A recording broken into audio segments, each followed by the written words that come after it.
Habari ya siku kwenye Kivu Morning Post TV. Kwanza vichwa vya habari. Risasi zinazodaiwa kufyatuliwa na FARDC na wanamgambo wa Zalendo zilisababisha hofu kubwa katika mtaa wa Matungu Baraka, eneo la Fizi, Kivu Kusini usiku wa tarehe 27 hadi 28 April mwaka wa 2026. Msimamizi wa eneo la Masisi Emmanuel Ndizeye alikutana na wananchi wa Ruzirantaka kujadili matatizo ya eneo na kuimarisha amani kati ya jamii.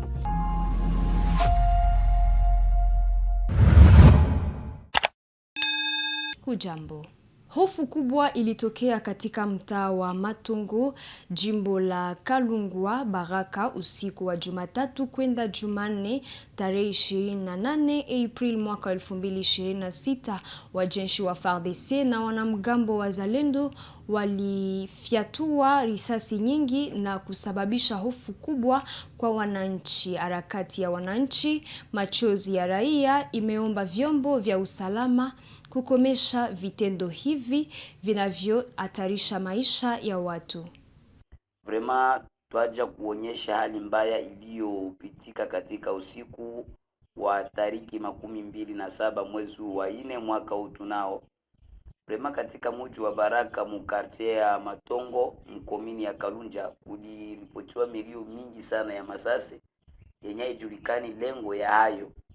Na baadhi hivi hatujafuatilia, tutayafuatilia sawa sawa, tuangalie kwa ile masasi ilikuwa ya nini na iliumiza watu ngapi, na kama ya kuumiza tutayafuatilia baadaye na tutawapa wajibu kamili, ndugu mtangazaji. Lakini tulipoona dadisi ambapo zilipokuwa masasi iliyoonyesha kama waaskari wetu walikuwa savili ni walevi, kwa sababu masasi hiyo ilipigwa na vikundi tofauti venye vinapatikana katika karti ya Matongo, kwa sababu karti ya Matongo iko vikundi tofauti vya askari, na wakati walipokuwa kipiga masasi ya vrema wanaletea hofu sana kuraia, na masasi haichagui. Wakati masasi ilipokuwa inalia, kuko masasi tunataka mabali perdiza kwa inaangamiza raia, na hiyo sio jambo la kawaida masasi kulia kwenye hakuna adui, kwa sababu masasi ilianzia tangia saa 1:15 ikaisha mpaka saa 2:13. Masasi iko inalia yenyewe haijulikani kama adui alitokea wapi, na ndani ya mji wa Baraka na tarafa la Fizi hatuna adui. Tunajua serikali letu ndio linatuchunga, serikali la FARDC na wazalendo. Lakini sasa masasi kulia ovyo, kutia raia na hofu, hiyo sio jambo ambapo inatufurahisha, ndugu mtangazaji. Vraiment tunaomba kuba autorité compétente avec les autorités baba militaire bangalie koma banezi kala chini bafanye réunion de sécurité muvili ya Baraka, bapate suluhisho gani, kwa sababu ya nini masasi kuna pigwa sana na ina letea raia hofu sana katika mji wa Baraka na tarafa nzima la Fizi. Vraiment sio hali ambapo inayotufurahisha kama vile sisi shirika za kiraia vuguvugu machozi ya raia tawi la Fizi. Ndugu mtangazaji, vraiment tunaomba kwa serikali letu liangalie kama linaweza maintenir security ya mzuri sana, kwa sababu tunajua ndani ya tarafa la Fizi na mji wa Baraka hamuna adui, na masasi inapashwa ile wakati adui anakusongamana, ile ndio kawaida ya masasi. Lakini usi unapiga masasi kwenye hakuna adui, unatia raia na hofu. Unapenda ufanye nini kwa raia? Kwa sababu gani ulilishe masasi kwenye raia inapatikana? Katika eneo la Masisi, msimamizi Emmanuel Ndizeye Rutebuka alifika Ruzirantaka karibu na mji wa Ngungu kuzungumza moja kwa moja na wananchi. Mazungumzo yalihusu matatizo ya eneo na kuimarisha ushirikiano kati ya wananchi na viongozi wa eneo.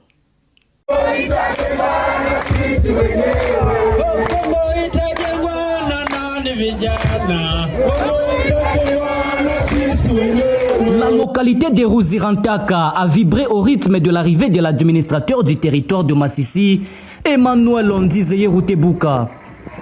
Accompagné du colonel Msabimana, du Mwami de la chefferie de Baoundé, de Messieurs Safari Makuza, ainsi que de plusieurs cadres de l'AFC 123, l'autorité territoriale est venue à la rencontre de la population.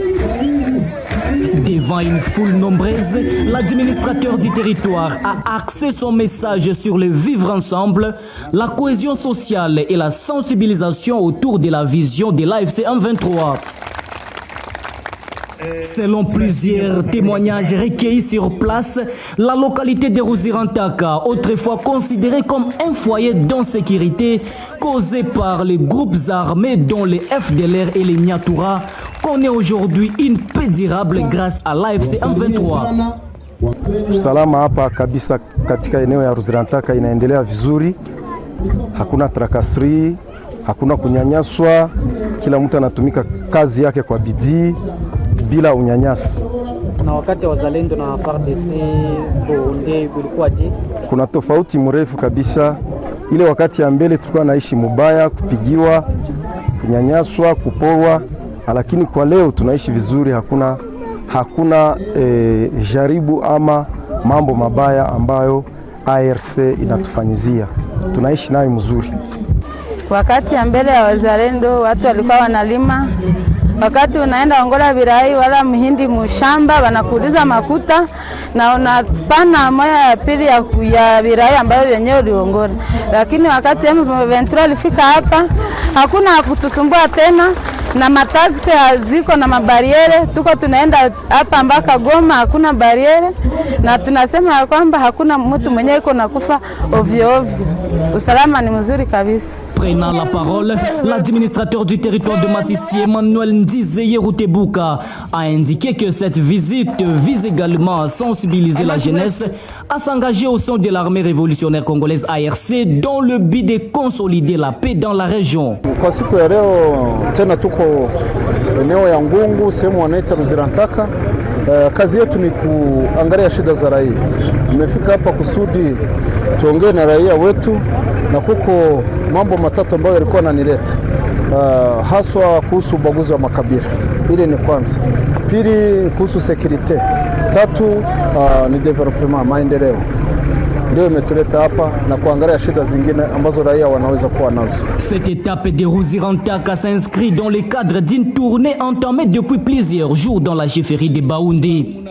Une initiative qui vise à renforcer la proximité entre les autorités locales et la population, tout en apportant des réponses concrètes aux préoccupations des habitants.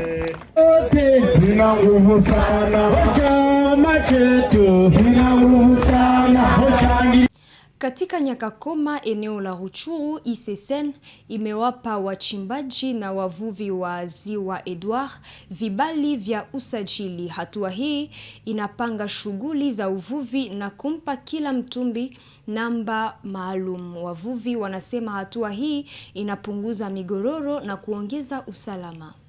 Parmi les mesures qui ont été prises dans le cadre de la réglementation, c'était d'abord l'organisation d'une base de données de toutes les pirogues d'embarcation de pêche qui sont sur les lacs.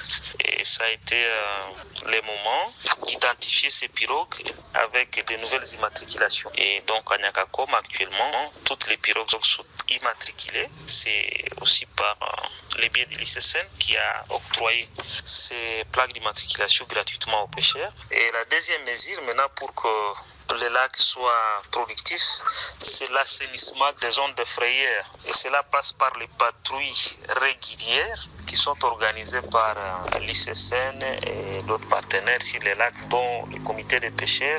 Et ceci aide à ce que la production va augmenter au niveau du lac Edouard. Huko Ituri, washina 11 na wakongomani watatu wamekamatwa kwa uchimbaji haramu wa madini katika eneo la Jugu. Serikali inasema walifanya shughuli hizo bila ruhusa tangu mwaka 2024. Gavana wa jeshi ameitaka mahakama kutoa adhabu kali. Il faut que ça cesse et je demande encore à notre justice. Je demande à notre justice de faire des investigations jusqu'au bout, que ça soit pour Aru et pour la situation de Nizi.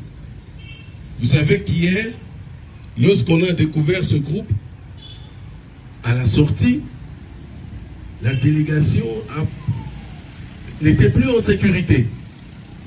Parce que l'information qui venait, c'était qu'il y avait un groupe armé qui s'était déjà organisé. pour les attaquer. Ça, c'est très grave.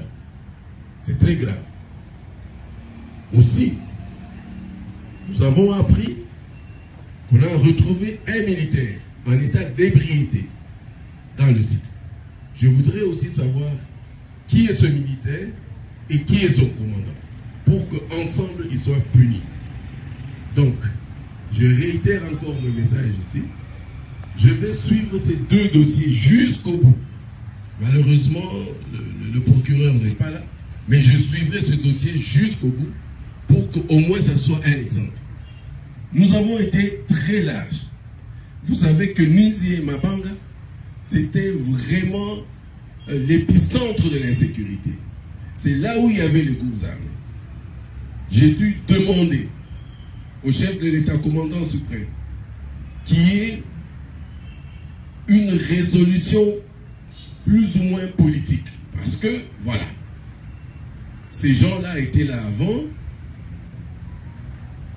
ils étaient en train, n'est-ce pas, ils étaient dans une situation de guerre, nous avons récupéré Nizi et Mabanga, et nous avons donné des conseils pour que tout le monde se régularise. Hélas, on nous prend pour des naïfs, et on continue le même jeu. Je crois que cette fois-ci, parce que vous avez été prévenus, cette fois-ci, on va punir. Merci.